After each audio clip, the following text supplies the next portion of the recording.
Hello Leo, salamat sa pagbisita o salamat sa pagbabalik.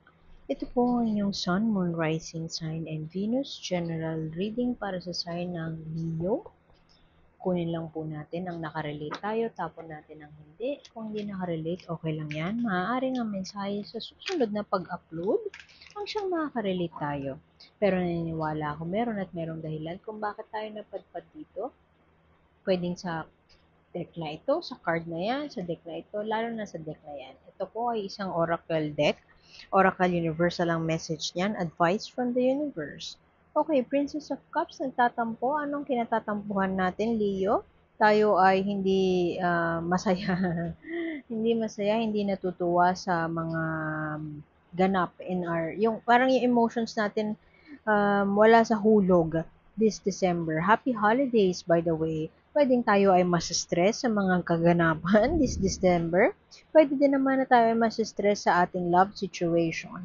Ang ating kapusuan, pwedeng high blood to, as in literal na high blood. Ma-high blood ka sa mga kakainin mo this holiday season. So, be on the lookout sa mga threat sa iyong health. Pero Princess of Cups, ito ay, yun nga, emotions are out of whack. Actually, emotional instability to. Tampo, nagko-contemplate sa mga bagay-bagay. Senti mode, si Leo. Ay, pwedeng hindi yun common kay Leo. Pero yan, senti mode ang December ni Leo. Pasensya na sa ingay na inyong maririnig o sa mga medyo madilim dahil nga umuulan. Ano ang iyong pinaplano? Tingnan mo, oh, ang ganda, oh. Pwedeng ikaw, you want to go deeper sa isang relationship. Pwede din na you want to go deeper sa plano mo sa buhay. You will be exploring something deeper. You will be exploring something new. Pwede din na ikaw ay maglalakas na ng loob. Kasi once this is, ano na eh, parang fierce energy to, yung dating plano ay i-execute mo na ngayon and you will go deeper. Yan yan. Yan ang energy ng ano, Three of Wands. Planning or execution of the plan, bearing it all. Tingnan mo medyo parang hubad siya. Pero may suot yata siya ng puting whatever.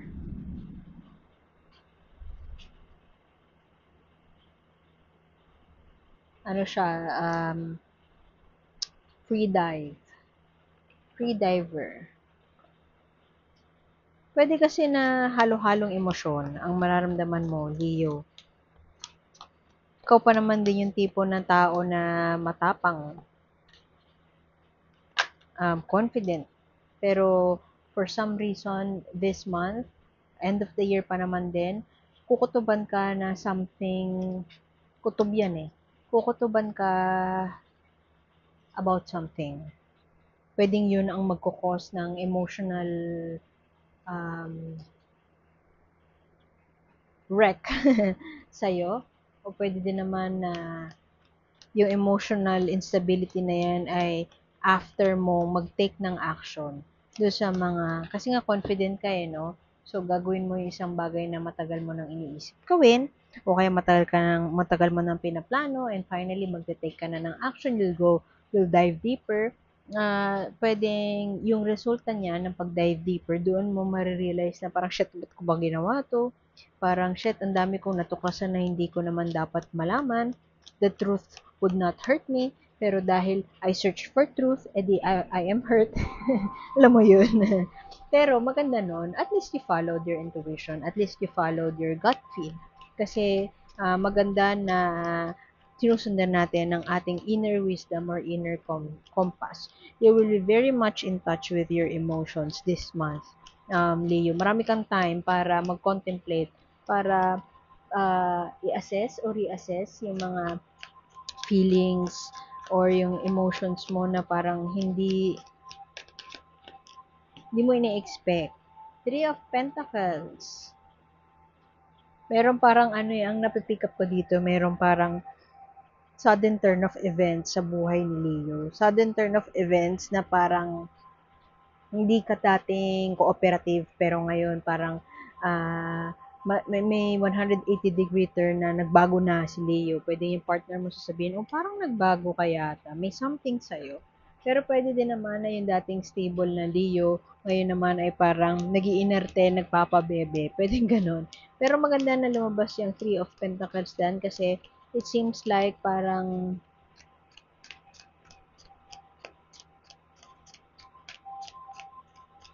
may makikisama na.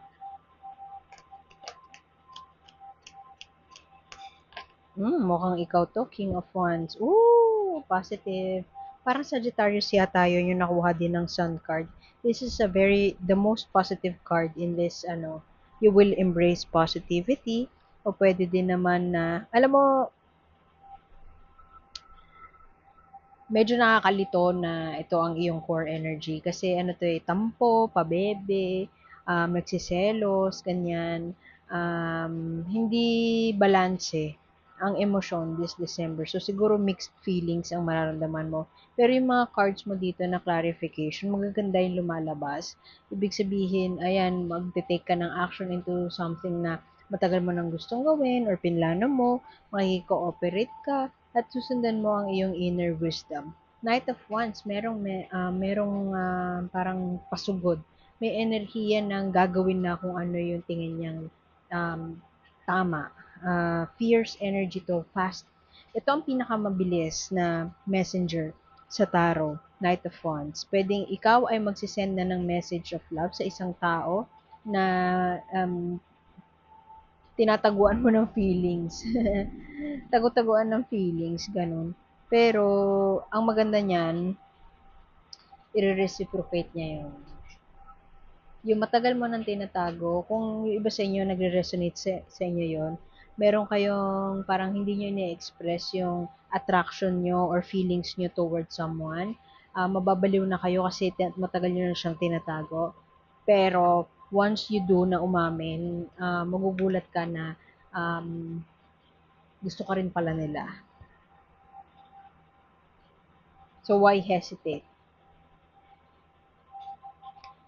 I think yun. Gusto ka rin nila. For some of you, kung single ka, pwedeng you would be in a relationship before the year end.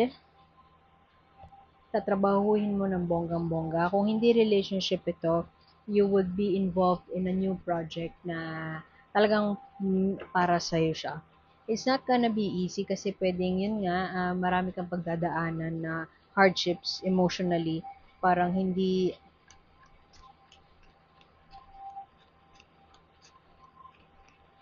alam mo yun, mababaliw ka kasi nga papagurin ka niya emotionally.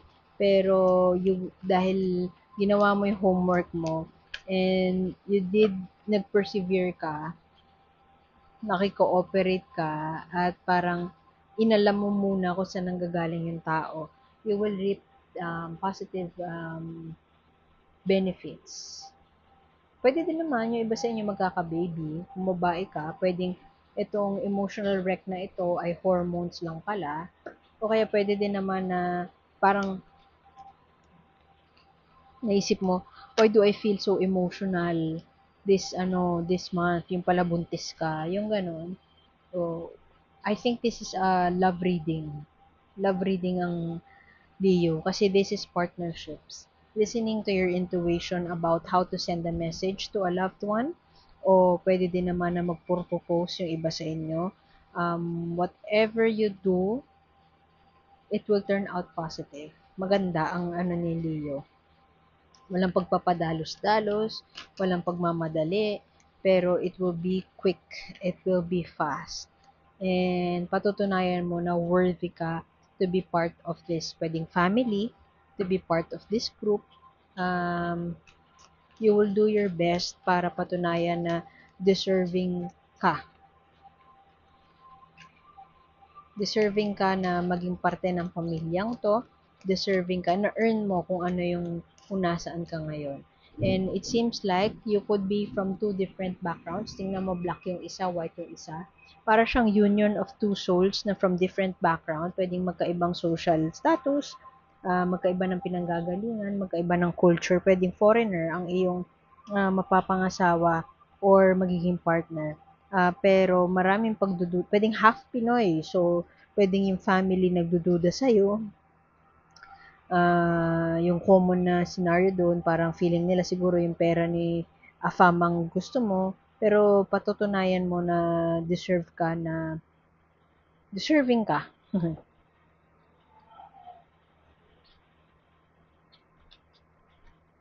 You will work hard for it. Pwede naman na aaralin mo yung kultura nila, aralin mo yung language, at dahil sa pag-aaral na yon ay magsasucceed.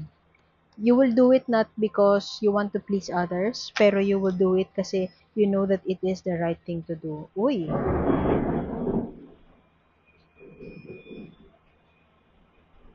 Five of Pentacles, pwedeng, I don't know, may maiiwan, may mapag-iiwanan, may mag-ghost. Ikaw ba tong mag-ghost? May mag-ghost. Pwede kasi na, kaya siguro, parang mixed emotion, so halo-halo, yung mga nararamdaman na emosyon, na parang emotional wreck. Pwede kasi na yung iba sa inyo, meron kayong inaabangan na mensahe mula sa ibang tao. I mean, umamin ka na sa, example lang to pero pwedeng same narrative. Umamin ka na sa isang tao, no? Tapos hindi kanya sinasagot, hindi kanya pinapansin. Ngayon, you finally found yung soulmate mo or soulmate connection or you're working a new relationship. Tapos biglang bumalik itong tao na ito na ginost ka. So parang too late para sa kanya. Kasi ngayon, ang dami na tuloy parang nag-aagawan dun sa attention mo, Leo. Um, Meron pang takot o pangamba sa pagsisimula. Pero it's a healthy kind of nervyos or takot. Kasi kapag hindi ka na natatakot, ibig sabihin wala nang room for growth.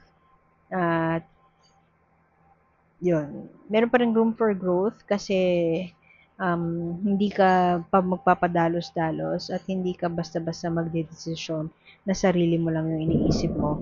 I feel like you will do your best para trabahuhin, para hindi basta-basta magpadalos-dalos. You will try your best to prove that you are good enough to be where you are. Merong iiwan eh. Feeling ko pwede din naman na may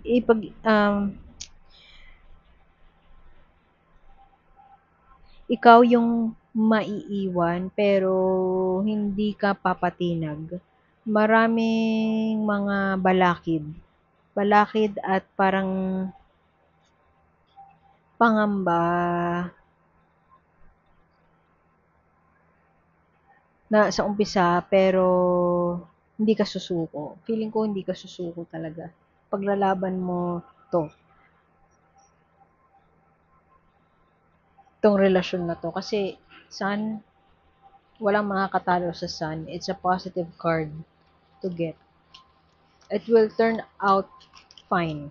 It will be all right in the end. Yun yung napipick up ko dyan. Oh, bloom in the mud. See? It's not gonna be easy. Your journey will not be easy. Medyo may konting dadaanan na pagsubok muna si Leo. Pero this is a sign ng it will transform you in ways na hindi mo inimagine. You will be better than yesterday. Mapag-iiwanan ka pero just like a lotus, you would blossom in that mud. You would bloom in that mud. From whatever hardships na pagdadaanan mo, hindi mo siya susukuan and as a result, you would blossom into somebody na stronger than yesterday. Very, very cliche, pero yun siya eh. Yun talaga yung sinasabi ng cards eh. Magsasucceed ka kasi hindi ka sumuko. At sinundan mo kung ano yung tingin mong tama. Sinundan mo yung kutob mo. So, yun. Like, share, and subscribe lamang po. Iwan ko na yun doon, Leo. Sana makita ko ulit next time. Salamat sa pagbisita. Ako po si A. And see you soon. Bye-bye!